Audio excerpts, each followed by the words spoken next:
All right, y'all. It's Pod 105.1. This is the New Era Show. I'm your host, Art, and we have a special guest, Lil D, a.k.a. Danny James. We here, bro. How you Good to feeling, be here. man? I feel good, man. I'm happy to be in here. This is my first time in this building, man. So, Really? Nah. Well, happy to have you here, Nah, I man. appreciate you. Dope lyricist, dope rapper overall, man. Appreciate you, bro. Congratulations on all you've built and all you've done.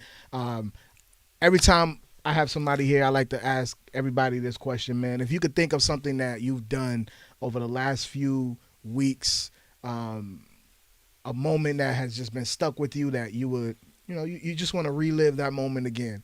What would that thing be and why? Well, it wasn't the last few weeks, but it was definitely these last few months. I was at Fanatics Fest with Gary V. He brought me to come do a couple things with him, and I ended up getting in the 40/40 club. Okay. And, I got to link up with a bunch of people there, but Mark Wahlberg kind of saw me walking in, and he was like, he knew who I was. He was a big fan of my music. Did you do a freestyle dedicated to Yeah, him? I did. Afterwards, like after I met him, I just wanted to show him how much I'm rocking with him. He ended up putting it on his page, which was crazy. Yeah. But, beyond that, the 40/40, Hove was Shout out in to there. Hov, yeah. Yeah, he was in there. And I was sitting there just tripping, and my guy Puzo, shout out to Puzo, who's the guy who got me in, he was like, yo, I'm about to go say what's up to Hove. You want to come up? And I'm like, yeah, hell yeah, I want to come up. Like, that's the GOAT, So we walked past maybe like 10 different lines of security. We walked up the steps to where As it he should was be. at. Mm-hmm. And then, I didn't want to bother him really, but he turned around, he looked at me, he's like, yo, oh shit, what up, kid? And he was all hyped to, and he reached his hand out, he dapped me up, and he's like, how you doing, whatever. And I was like, nah, this is great, yo, appreciate you. And he was like, nah, yo, much love, like, have a great time. Damn. And I thought he was just being like nice, don't wash but your hands after that. I was guy we talking about, word. man. That's my favorite. That's my favorite rapper that's living. Like Big L's probably my favorite of all time, and I definitely put Biggie up there too. But like Hove is on that level, and Hove, didn't pass away in his prime or before his prime, and he's like had, in my opinion, even if it's not necessarily like the perfect discography, because nobody really has that, he had the closest to it. Yeah. So it was crazy to just meet him, but everybody I know that knows him, like the mutual friends that we have, they all tell me that he don't really talk to nobody like that. Mm-hmm. The only reason why he would have talked to me like that is because he knew me. So that's definitely respect, a moment that I relive all the time. It's like a motivator for me. Yeah, that's a dope interaction, man. And I'm glad you got to share that with Hove. But Yeah. another thing too to add to I guess Jay's greatness. Yeah. I think also just what he's done outside of rap. I agree, that's too. What I like. Yeah. I like Jay-Z the man because like for me I've always aspired, like this is gonna sound corny, cheesy, whatever, but I didn't grow up with a father. So, when you black, brown, whatever, growing up without a dad, you start adapting to these figures. Of course, yeah. And then you start like, okay, is this the way I want to live my life? This the way I want to live my life? But Jay-Z has always, in my opinion, shown a model way of how, to succeed coming from, certain type of neighborhood, but then not also do that, but also make sure you're giving it back to your people. And making sure your I people definitely experience agree. it. Like he's done that probably the best way you could do it, really. I mean, like, look at him, you know what I mean? He's came from Brooklyn, and he just doing so many amazing things, like not even just in rap, but outside of rap. Like, 1000%. that's definitely a role model. He's a legend, man. The fact that, he knew who I was and reached his hand out to dap me up and spoke to me was like, show me I'm doing the right thing, kind of, you know what I'm saying? Mm-hmm.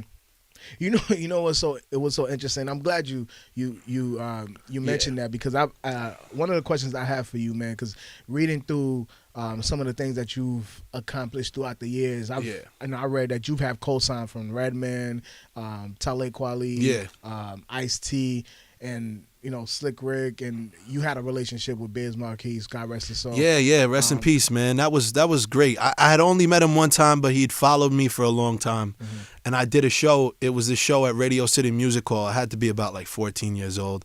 That was the show that Slick Rick was at. A bunch of legends were in the building that day, but someone kind of came to my dressing room and was like, yo, Biz wants like to meet you. He's been seeing you do your thing. He wants you to come in and freestyle for him. Like, even back then especially, I'm still just as hungry, but I just remember being a kid just wanting to do everything and anything to make this my reality. And so when I went in the room, I spit a freestyle for him. You know, he loved it. He gave me a bunch of advice, and it's definitely something I hold close to me, you know, throughout. But that's a legend, man. Rest in peace. Rest in peace. I grew up on Bismarcky. Now, I mean, very well said. But where I wanted to go with this is, you know, you just talking about the Jay-Z moment. You know, when I think about stuff like that, what I want to ask you is how important are those moments to you, and also how do they change how you see, you know, your own career when you get those love from people that, you know, we've all looked at as superheroes? It's a wild feeling, man. It's a wild feeling because I came up from a place where I had no family in this business. Like a lot of people I know that like did their thing, or that's like kind of where I'm at right now, or they're on their way. It's like they had an uncle that worked at a label or something. Like, yo, I was just a kid from Coney Island who loved hip hop, whose dad used to do graffiti on the trains, but, you know, always play hip hop for him. Like, that was me. And I grew up around a lot of doubt and a lot of hate, a lot of people telling me that it would never happen. And even especially as a kid, but even more so now, whenever I would run in with somebody that I grew up listening to and they would like my stuff and they would show me love and tell me to keep going, it was the biggest motivator, you know? Like, I take a lot of motivation from that. There's nothing that's better for me than to have a moment like that happen. Because it just shows you that somebody that really made something of themselves from this business is looking at you and saying, yo, you're amazing. Now you could do exactly what I did. And some of them even say you could do what I did and more. So it's a big moment for me anytime that happens, even more so now because they happen so much more frequently now, you know? And then I'm also at a point where I've had almost 10 years of relationships with some of these artists because I've been doing this for so long, since I was a little kid. And it's just crazy. Like, I know it's definitely crazy for my father, too, because he grew up listening to all these guys. He showed me these guys, and now he'll come home from work, and I'm on the phone with him. You know? It's crazy. It's wild. Full circle moments. Do you, you know, obviously when people listen to you, you could tell your style is rooted in, you know, the old-fashioned hip-hop. You know? Who do you specifically study, you know, growing up? Who did you borrow style from, and what made you want to study them and borrow whatever you took away from them? What made you want to? Well, at the beginning, yo, like I would just kind of just take inspiration from Nas, Big Pun, Big L, and J. Cole were like my big four that I would, and definitely Jay-Z, but those guys, the four of them, I kind of adopted their rap style when I was learning how to rap. But I've also never been the type of person like let somebody put me in a box. Like I used to just do all boom bap hip hop, but I realized that in this day and time, if you want to create change and you want to bring it kind of back to New York, if you're just doing that, it's only gonna get you so far, you know. So you were singing a little on the Danny. I was singing a little bit. I had that trap song. I had those melodic songs. I just wanted to showcase that I could do a little bit of everything. Like I have songs that could make somebody cry. I have songs that if you grew up in New York City and you're a big fan of like old school hip hop, you would love. And I have songs that could be played on the radio right now. Like I make sure 100% that I'm not stagnant. They can't put me in a box, and I just keep doing what I'm doing and continue to change with the times, but always keeping it rooted with the real hip hop. But I always took big influence from like Nas and Pun and Big L at the beginning, but then it kind of became like J. Cole, because J. Cole could rap on the boom bap beats, but also could do his thing on the trap beats, you know? And like even No Role Models is like so in the middle that you can't even really put it on either side. And that's what I always looked up to in him. I definitely took a lot of that from Kendrick. I took a lot of that from Drake too, when I was learning how to be versatile and, you know, learn how to do melodies and learn how to change my style up regardless of what beat I was on, you know? So but it takes a village, bro, you know? Like there's so many people. If you play a song of mine, like there's different influences in every song, depending on, you know, what I was trying to do. Yeah, I hear that. Real quick, to go back to what you just said about having songs, you know, that will make people cry. Because one of the records I want to bring attention to is the Prepare to Fly. Yeah. Prepare to Fly record. Yeah. I like that song a lot. It was the intro for the Danny James. What EP? Nah, it's an album. It's an album. Nah, that was the Prepare to Fly, the one about my mom. That one. Yeah, that was like the fourth joint. Yeah. Well, I thought it was the first. Nah, one. the first one was the show. Yeah. Oh, maybe it's the way they're a little similar, like the instrumentation on them. Oh, it's the way it came. It's the way. It might have been in the sequence. Yeah. Nah, it's all good. My thing. Okay. Yeah.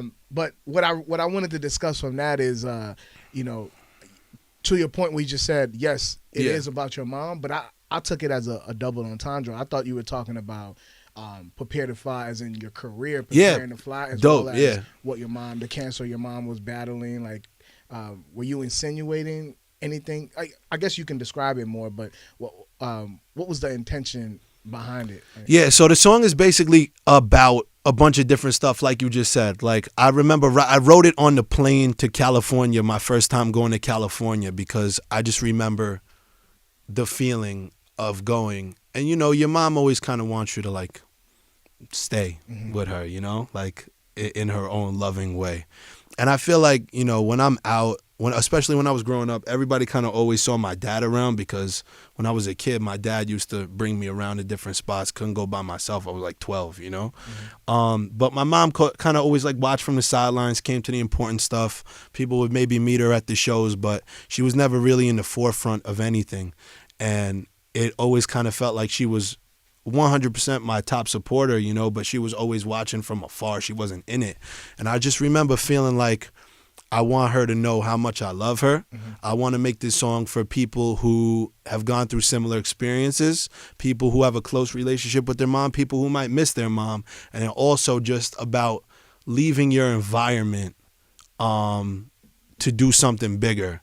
Because regardless of if somebody could relate to the mom part of it, obviously you're gonna, if you're getting bigger and you're blowing up, you're gonna be leaving your surroundings. You know what I mean? So it serves a lot of, it's like you said, it's exactly like you said. It serves a bunch of different purposes. It works on a lot of different levels. But, you know, I did specifically kind of write it dedicated to my mom. I've gotten so many DMs too of people like, me and my mom are super close. I listen to this song all the time. Or, you know, my mom passed and this song is making me happy thinking about her. And it is bringing people to tears. Like, that was one of my reasons to get into this music. Yeah. So. And I'm curious, what does the line "Don't forget who you are"? What does that mean to you when you hear her say that? Because you repeat that in the chorus a lot. So what did that line mean to you? I guess "Don't forget who you are" is like, you'll just see somebody that's coming up, and once they made it, they'll lose all the qualities that their fans and their friends and the people that were really rallying behind them loved about them. And I feel like it's easy when fame and money start to come into play for somebody to completely lose who they were and become a new person. And I'm not saying it's bad to become a new person and boss up, but don't forget about your people.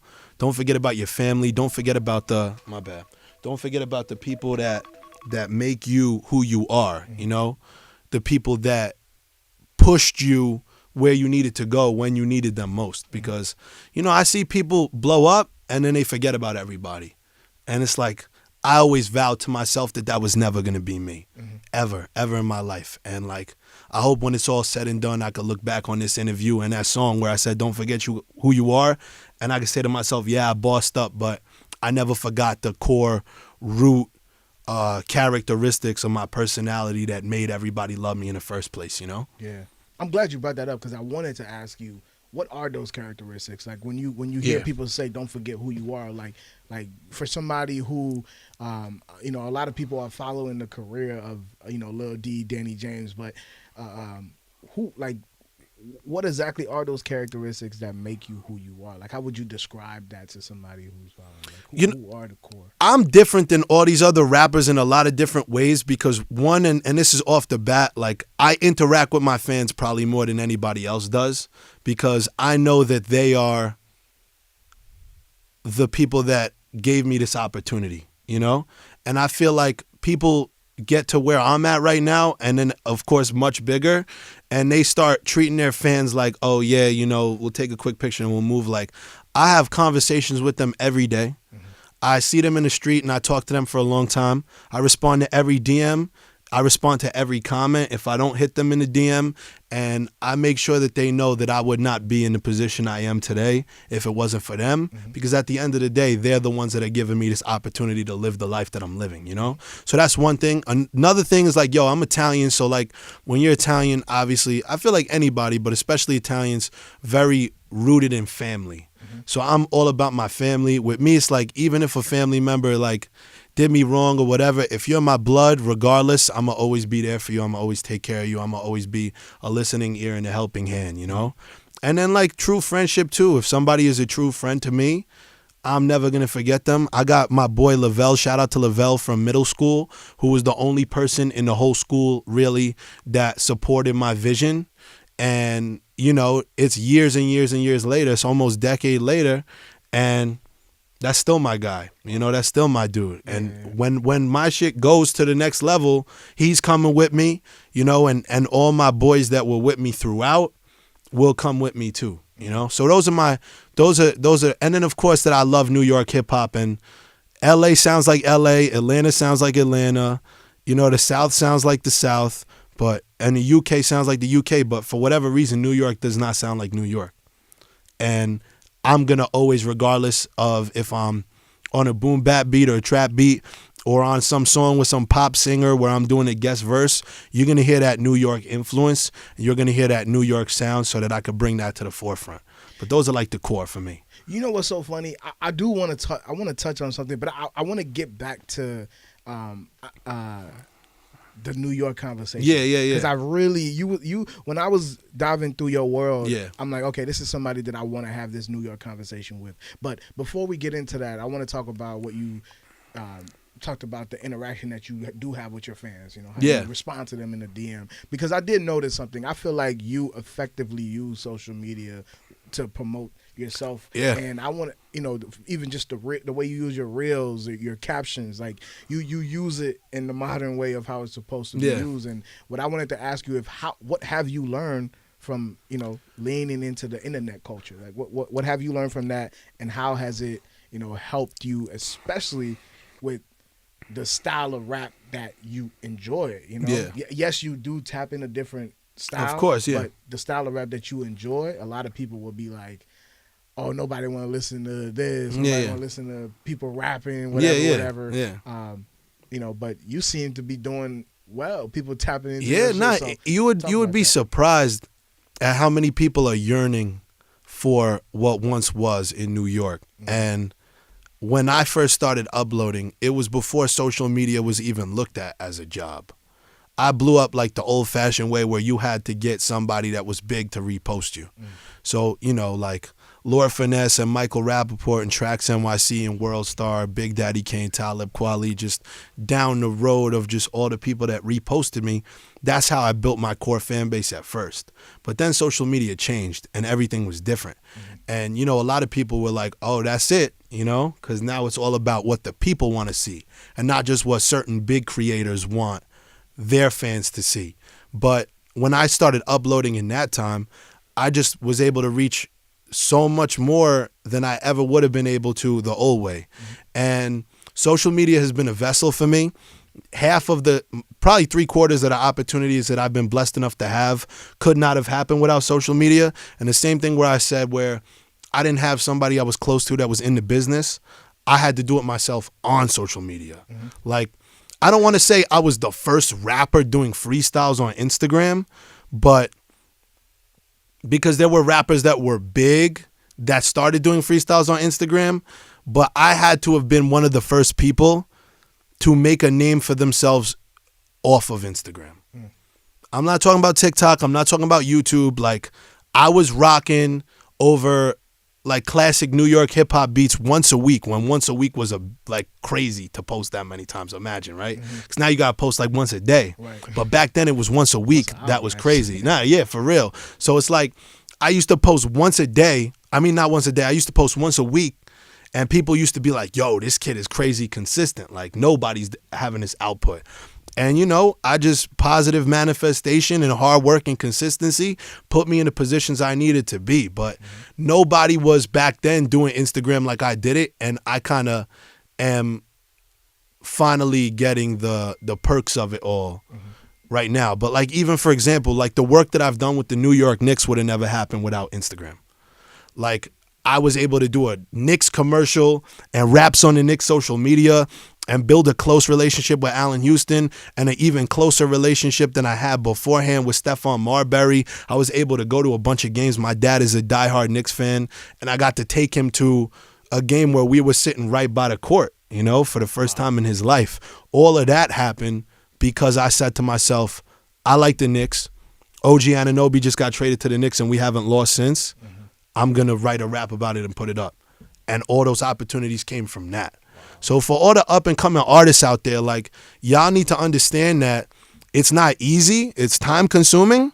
But if you do the sacrifice and maybe, like, you don't go out on a Friday night and you just spend all your time editing content, coming up with content ideas, and then you execute them throughout the week, if you have talent, there's no excuse not to be doing it. Because that's how you're going to get yourself to another level. Yeah, you know? The outcome will be good for you. I agree. Facts, bro. It's crazy what this thing could do. Like, I had a video do 100 million views. It's like back in the day, you couldn't do 100 million views unless you were Drake or Jay-Z or somebody big like we're talking about, you know? And even that was a huge accomplishment for them. Now it's like people doing 100 million views on Instagram all the time. Yeah. But it's like maybe not in music, but I made it happen because I tried different content styles, different collaborations, different things. And everything that I have today, directly or indirectly, came off of grinding on social media, bro. Like, it's crazy. Wow. It's wild. Yeah, man. To get back to the New York conversation real quick, because I do agree with you, and I really wanted to talk to you about this. Like, when you said, you know, New York don't have its sound anymore, I was thinking about that earlier today, man, and I was like, man, I can't wait to have this conversation with him because from a cultural standpoint, I wanted to ask you if you think New York is still the it city, because you got to think there was a time when, you know, New York defined what was cool. We invented it. Invented what was cool, but now 1520 Sedgwick Avenue, yo. After the Knicks won the chip. And now it seems like facts. It seems like now New Yorkers look outside, like at other places for influence. It's crazy, but it's because we lost our sound. But like, it didn't even have to be like that because A Boogie's still putting in pain. So shout out to A Boogie for doing his thing. I still love A Boogie's music. I feel like out of everybody, he's the one that like is still constantly doing like that Part of Me joint and that Last Drink song is classic A Boogie. But like, when Pop Smoke came out and everything, like New York was on the map again, you know? It just feels like there was some unfortunate things, obviously, that happened. You know, some things did not go the way that they were supposed to go. And the artists that were at the forefront of New York in its resurrection, like, either passed away or like stopped making music for a while or other things happened. It's like now everybody's looking elsewhere. And we're back to this place where New York is just cold. And I feel like they were just talking about how there's no rap songs in the top 40 like a couple weeks ago on Billboard. And I started looking through my playlist and on Rap Caviar. But I'll be honest though, it's like it's because there's not star power really. There's no new artists that are coming that have star power. Like there's no artist that's at the caliber of a Travis Scott where their tours are being talked about forever and their albums are driving people to go crazy. You know what I mean? Like that was still in this new generation, but these past like 4 years, I feel like nothing crazy has happened. You know, Juice WRLD passed away, Pop Smoke passed away, bunch of artists just kind of like stopped doing it or kind of were making uninspired music, and now we're in a place where other genres are overtaking us when we were the biggest, like, and we're supposed to be the biggest, but that's because we got to bring it back to New York, and we got to, even if it's not over the original sounding beats, we have to rap like we're in New York. I get what you're saying. The reason why I say the example that you use is tricky is because Billboard rules change. So it's not. I feel you. Of course, but you know what? Rap, to me, it's just technicality. To me, it's like even on a technicality. So it's clickbait. You know, of course it's clickbait, but even on a tech, of course I feel you. Rap is number one, but like no, like factual. Like if you look it up, like database, rap is still the number one. But do we have enough star power to keep it number one? Yes, And new rappers coming. I'm just saying, new rappers coming out right now are creating fan bases for themselves where they can rally behind them and they can live longevity and be one of the biggest. I haven't seen somebody come out in a while that's, listen, time will tell, but the way it's looking, and this is no disrespect because I see a lot of people out there doing their thing, a lot of people out there with talent. I just feel like it's not being utilized the right way. You know what I mean? In a lot of different scenarios. But ultimately, I feel like from what I'm hearing from DJs that I know and fans that I see in the street and people in these Instagram and TikTok comment sections and critics, it's like everybody feels like hip hop is missing something right now. I mean, people can feel that way. But, of course. But you know what? If the people are speaking that way, then I feel like, for me, as I said, I have a close relationship with my fans. If my fans tell me something, I listen. Because I wouldn't be where I'm at if it wasn't for my fans. If it's completely against what I'm doing artistically, that's something different. But I'm still going to listen to what my fans have to say. The fans of the genre are speaking all over the world and talking about how hip-hop is just, they want something new to come out that's going to take the world by storm. We haven't seen a run. Like you remember that 50 Cent run? Yeah. And I'm not from New York, but I'm just saying, even Pop Smoke's run, right? When Pop Smoke first came out, or when A Boogie first came out, these were serious runs in New York that had the city in a chokehold. There was nobody else was eating on their watch. It was their time, and then when their album run was over, then everybody else was able to. And New York was the epicenter of all of it. It's been a while since New York was the epicenter of hip hop, you know? And it's like, everybody's doing their thing, and I commend all the other states and all the other regions that are like commanding attention, you know, because they're doing what they're supposed to be doing. But we got to step it up, yo. You know what I'm saying? We got to step up the quality of music. We got to make sure that the New York influence is heard in our music, and we got to make sure that we're evolving with every album. And I feel like people really are not doing a lot of that, and I don't blame them because it's hard to get inspired when there's nothing crazy coming out of the city. But that's what I'm trying to be like, and that's why I do everything differently. I'll do a boom bap song for this type of fan. I'll do a song with a melodic hook with this type of fan. I'll do a song over a trap beat that could be played in a party or wherever for this type of fan. I could do it all for anybody, for everybody, especially if you're from New York. And that's why I don't go outside my house anymore without people telling me, yo, like you bringing it back. You're bringing it back. You're bringing it back. And some of the people that are saying you bringing it back aren't even a fan of the old school hip hop. They're a fan of what was going on in 2018, 2019, 2020 in New York that they feel is missing.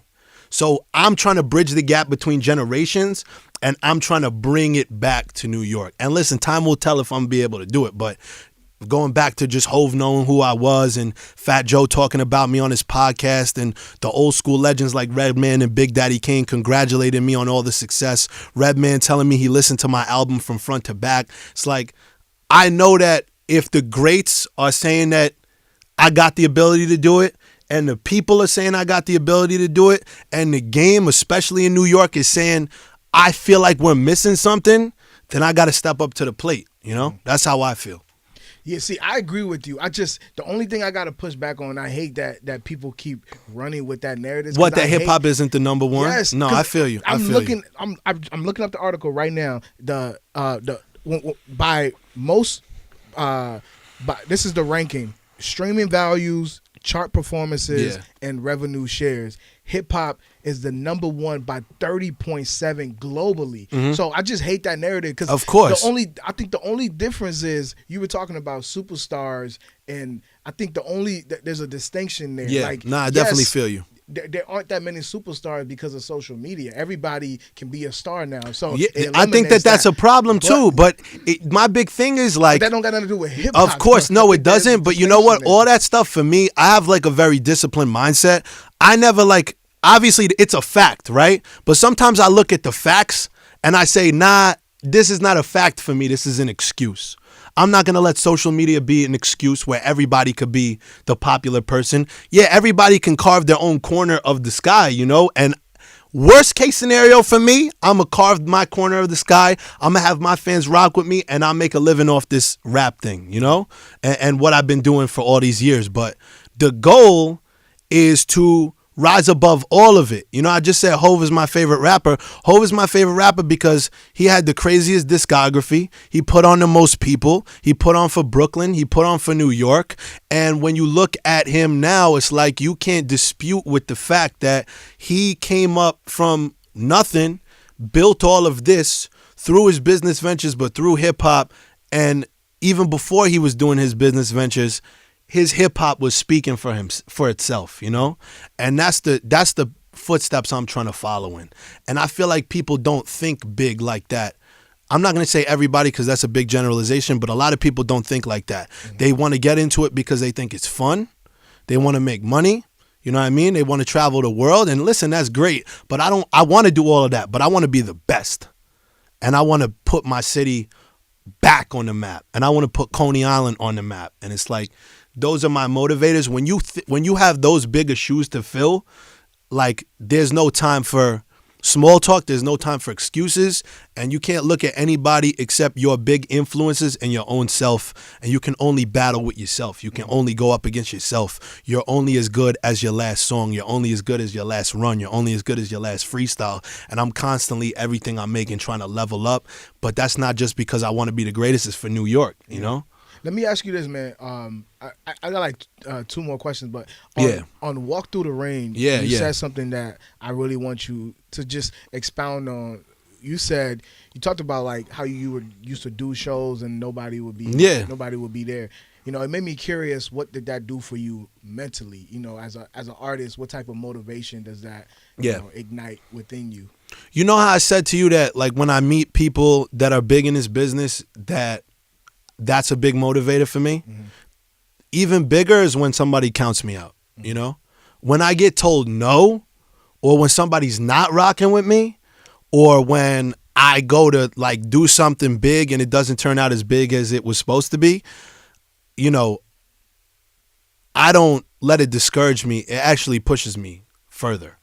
You know, I don't ever, again, like I don't use it as an excuse. I don't use it as a crutch. I use it as a learning moment and to say to myself, okay, I need to adjust this. I need to change this, and I need to go about this differently. It's very strategic, but I've never let it discourage me. Nothing has ever discouraged me. All I've ever been was dedicated openly and honestly to this music. And it's like when something like that used to happen, because it hasn't happened in a long time, you know, like I did Rhyme Fest at the LA Coliseum. I did Gorilla Fest at the Coney Island Amphitheater, which is my hometown, theater, which was crazy, opening for Busta Rhymes. And shout out to Nems for putting me on that, man. That's the Coney Island legend right there. But and then what, you know, Radio City Music Hall, like I was telling you, SOBs at the Lyricist Lounge, and just, you know, the Knicks stuff. And this is like, things are being so big. But back then, when I had the whole world stacked up against me, when all the kids in school said I wasn't going to be able to do it, when people that I thought were my friends ended up doing me dirty and wishing bad on me, when everybody in this whole world told me that it could not happen, I never let it discourage me. I would step on that stage with 5 people when I was a little 14-year-old kid, and I would rock the mic like there was a stadium's worth, you know? And I'm just tunnel vision, wishful thinking, never use anything to get me down. The things that get you down are supposed to motivate you, you know? So it always motivated you. Because that's why I said in the song, like, I've had shows when nobody showed up. Had the doctor told me I would never make it, show enough. Had the students and the teachers always show me no love. Had a fake friend break my fucking jaw in cold blood. Had my first love try to ruin all my opportunities. So F the whole community. I'm in no rush. I just want the longevity. I want to be a legend. D about to show you he ain't a kid. He's grown up. So it's like all those setbacks was never a setback, because the comeback is always greater than the setback, you know? Man, I like the mindset, man. Thank you, bro. My last question for you, this is just me being curious as somebody who's not from New York, but I've heard people have these conversations, and I've always wanted to, you know, explore the mind of a person that is from New York, and also somebody who is heavily rooted, you know, in hip hop. I've heard people outside of New York argue about which group was more influential in New York City, the Diplomats or the Wu-Tang. You know, as a New Yorker, how do you feel about that? It's a rough question. For me, Wu-Tang, like all day, every day. But there was a generation of rappers that started rapping the way they rap because of the Diplomats. But I don't know. I feel like I don't know. I mean, listen, I had to be a very, very little toddler boy when all that was happening. Some of it I wasn't even alive for. But listening back to Which one did you feel more? I felt like, as a Wu-Tang New more. I Yorker? felt Wu-Tang more. Okay. Method Man's in my top 10, you know? Like, I'm a huge fan of Raekwon. I'm a big Ghostface fan. I'm a big Jizza fan. You know, it's like Wu-Tang was always a big, big deal for me. I fuck with the Diplomats heavy. Like, I rock with Dipset, but it's just Wu-Tang and Mobb Deep and Tribe Called Quest were like the big three for me when it came to like getting inspired. And then also I guess I'd have to say Pro Era because I went to Murrow High School where Joey and Steez went, and I went there because again like Brooklyn, you know, like trying to follow in the legends from Brooklyn's footsteps. So those were the groups for me that really did it. But you know, Dipset definitely, you know, you can still hear their influence in the way some people rap. So I can't tell you who was more influential, but I feel like Wu-Tang was better. Yeah. Tenfold, like in my opinion. Well, Danny James. Yeah. Lil D, man, it was great that. Thank you for having me, bro. Good talking to you. Really, really, really proud. I don't know you, but I'm proud. I just met you. I guess we know each other now, and I'm proud of you, man. I'm proud of everything bro. You've done, and I'm proud of you doing it authentically. You know, in the right way. So salute to you, man. Salute to everything you're doing, and keep doing it, man. I'm excited to keep watching the journey. Bro. I appreciate you having me up. You know, this is dope. And yeah, bro, it's like, you know, when you're doing it authentically, it takes longer, but it lasts longer. So it's like people could do their little gimmicks and, you know, blow up overnight. But when you blow up overnight, you also go downhill overnight. When you take your time to slowly climb, it takes that much longer for you to come back down again, if you ever come back down again, you know? Word. So that's what I'm trying to do, yo. And to all the artists out there, yo, be authentically you. Don't, you know, be who you want to be, do what you want to do. Listen to the legends, listen to the greats, wherever you're from. Take the influences of where you're from. Don't ever let where you go change who you are and where you're from. And, you know, show your fans love because without them, you ain't nothing, you know? That's facts. All right, y'all. Yeah. Is there anything that you want to? Yeah, yo, Danny James out now, the debut album. If you like any different type of hip hop, obviously, if you're listening to this, you do like hip hop, then this project is for you, and it's definitely got some joints on there for you. Check me out, Lil D _raps on all social medias. Lil D on all streaming platforms, but as I always say, I'm changing my name soon to Danny James because you can't be Lil D forever, you know what I'm saying?